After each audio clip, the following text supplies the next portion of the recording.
Hey, it's Mark Zimmerman. I'm the President and Chief Operating Officer of Renters Warehouse Houston. I'm so glad that you decided to click on this video today. Today we're going to be talking about the basic concepts of retiring rich with rental properties, right? Retiring rich with rental properties.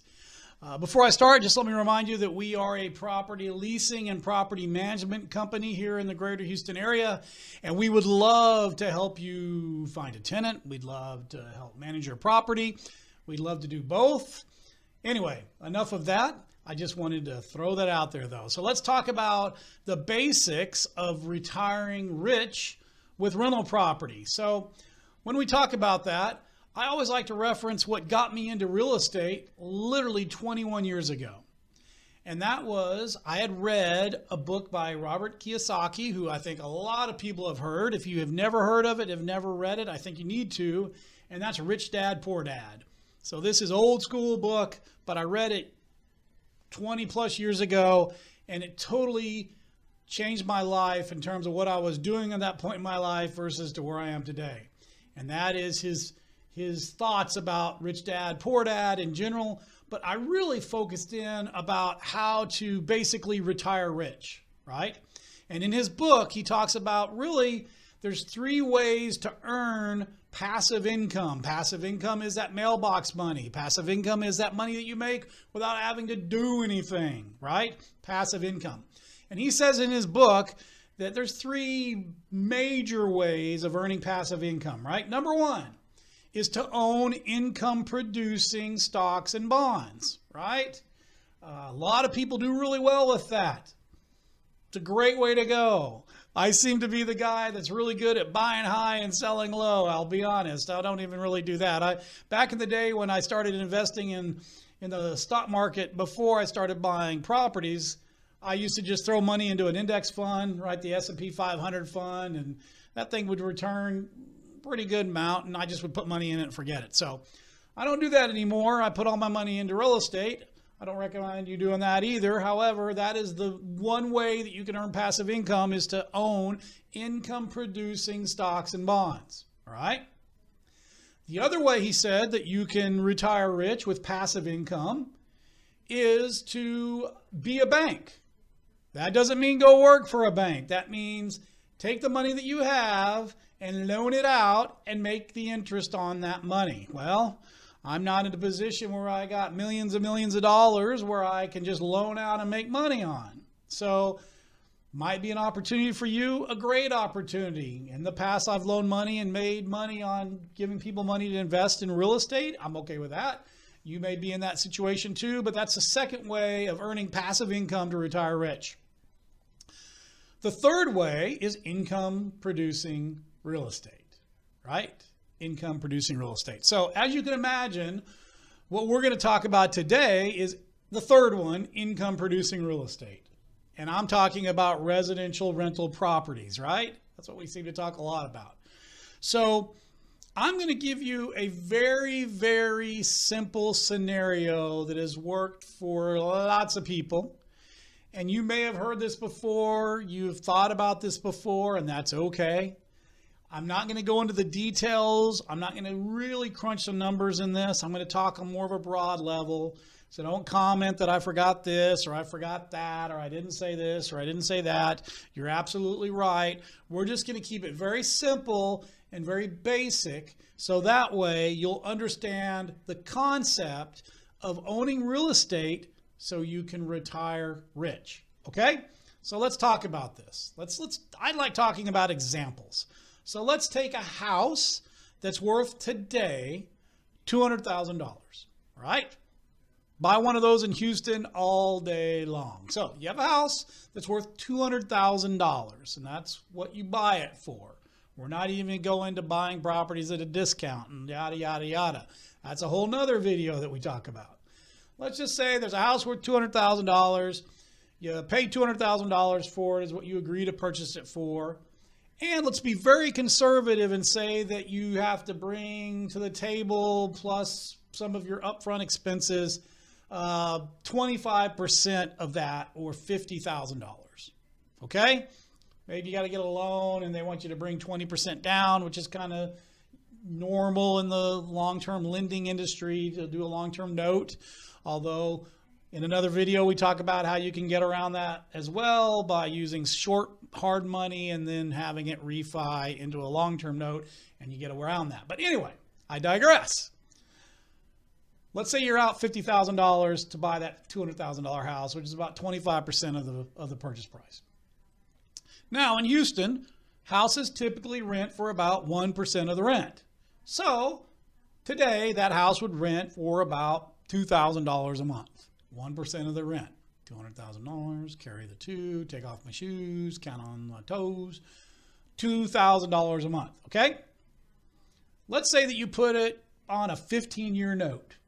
You know, there's 15-year, 20-year notes. Let's just say, to make it simple, you put it on a 15-year note. Now, I understand that the shorter your debt length, the more your payments are every month, and your cash flow is going to shrink. And in another video, we talk about cash flow, 2 different videos. But that's okay. For me, I'm willing to make a little less cash flow every month in order to get it paid off sooner. Now, a friend of mine, what he does is he puts it on all of his rental properties on 30-year notes, but then he doubles the payment every month, where effectively he's going to pay off those 30-year notes in about 18 years. Another way to do it. And his thinking, which is totally smart and a good way to go, is that if something ever happened, he could still make that lower payment for a short amount of time and then get back on the double payment train, right, to pay it off early. Now, for me, I know me. I just need to know what my payment is. I'm going to pay it every month, and it's just a habit for me. So that's why I go with the shorter term loans on my rental properties. So let's say you put it on a 15-year note. So you do that, 15 years go by, right? You bought it for $200,000, but really it was only $50,000 out of your pocket. You get $2,000 in rent.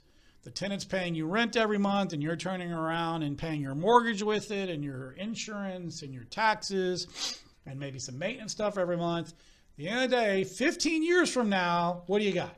Well, first of all, you've got a property that has appreciated over the last 15 years.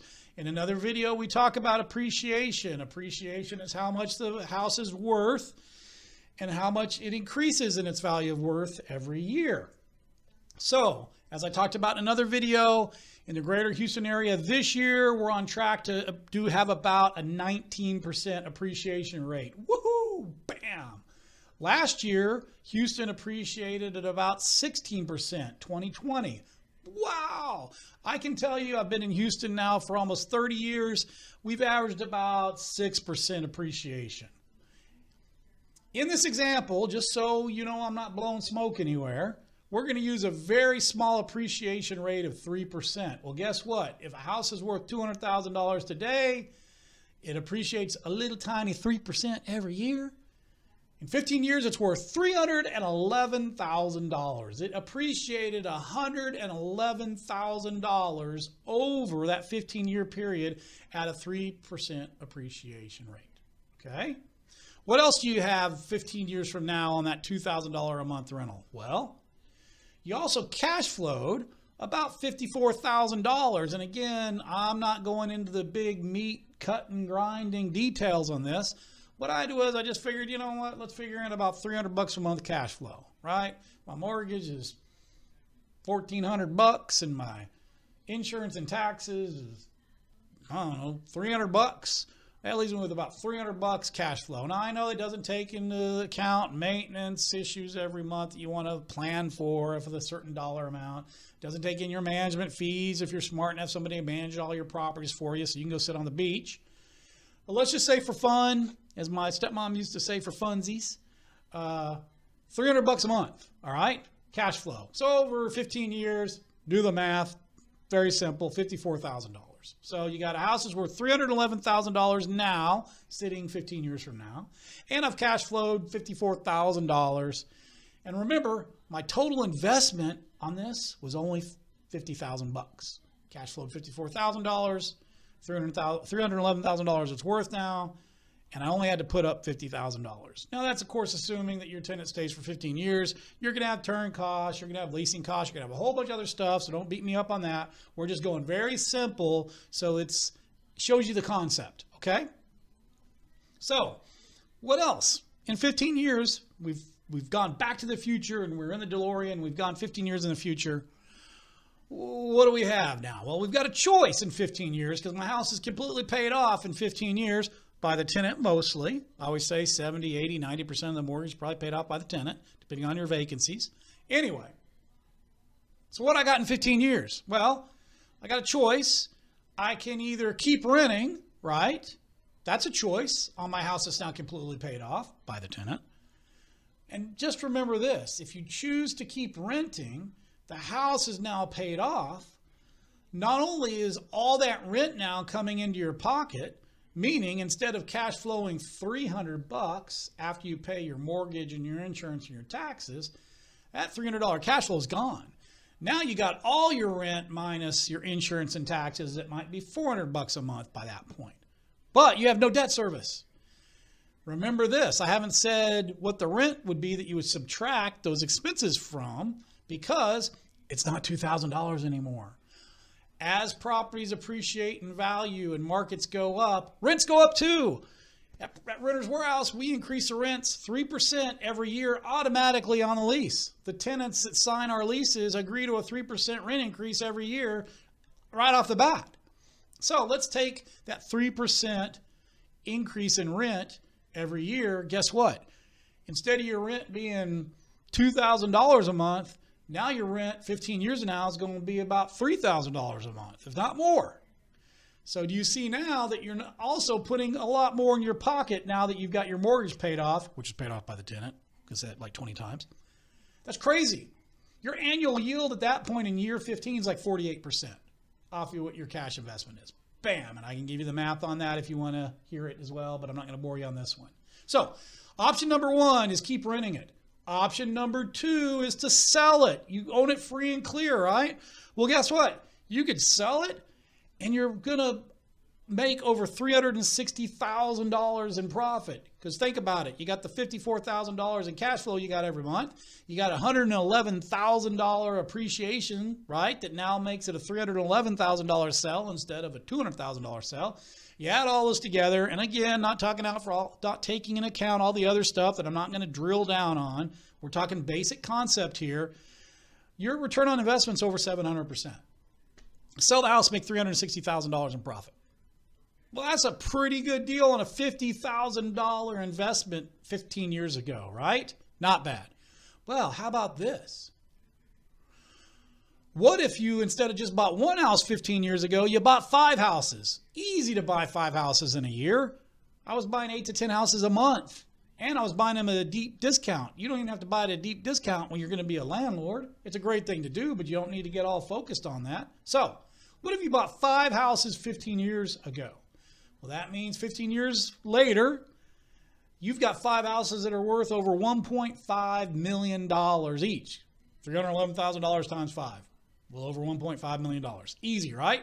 Because they're going to appreciate the same. If you bought 5 $200,000 houses for $200,000 each 15 years ago with a 3% appreciation rate, they're worth over $1.5 million. Not a bad little payday.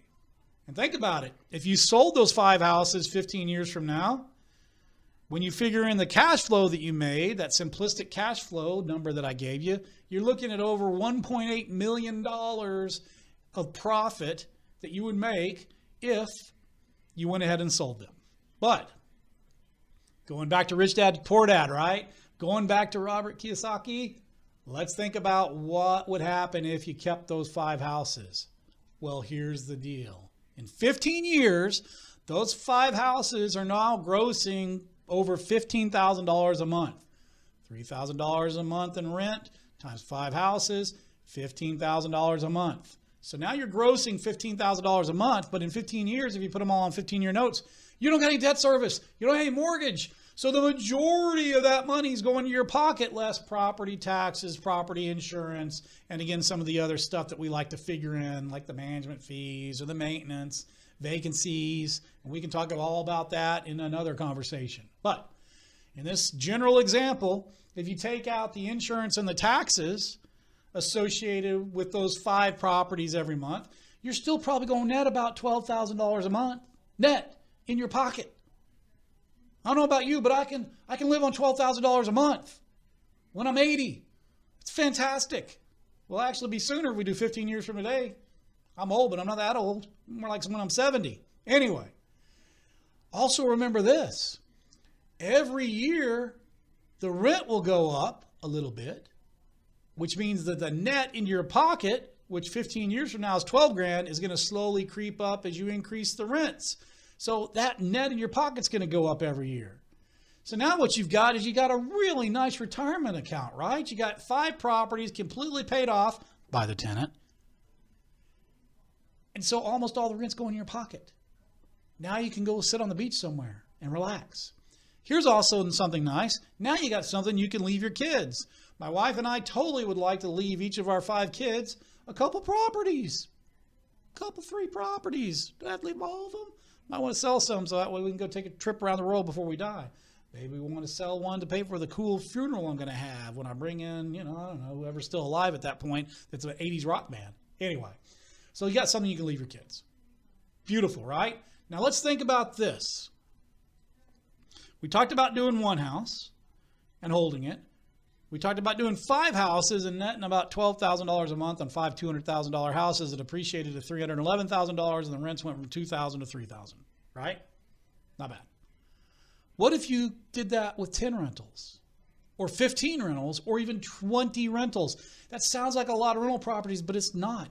You could buy 4 or 5 houses a year over the next 3 or 4 years and then call it and put them all on short-term notes, short meaning 15, 20 years, and unless you're really old, you're going to have a really nice retirement, and we're talking $30,000, $40,000 net a month if you're thinking about that you're going to have to live on if you do that. So that, my friends, is why people buy real estate to hold. That, my friends, is why cash flow is important, especially to put away in a separate account so you can afford those repairs when they come up and you can afford those make-readies when the property needs to have a turn and a make-ready done. But it's all about buying those properties now so in 15 years you got a completely paid off house by the tenant that now you can retire rich, sit on the beach, have a lot of fun, keep your day job until then, and really celebrate your life. So I hope this was of some value to you. I know it was simplistic, but hopefully it shows you the concept. And this is something that people do every single day, and they do it successfully. And I know you can do it too. Hit me up if you ever have any questions. I love to talk real estate. I appreciate you taking the time to listen to me. I'm Mark Zimmerman, and I'm out.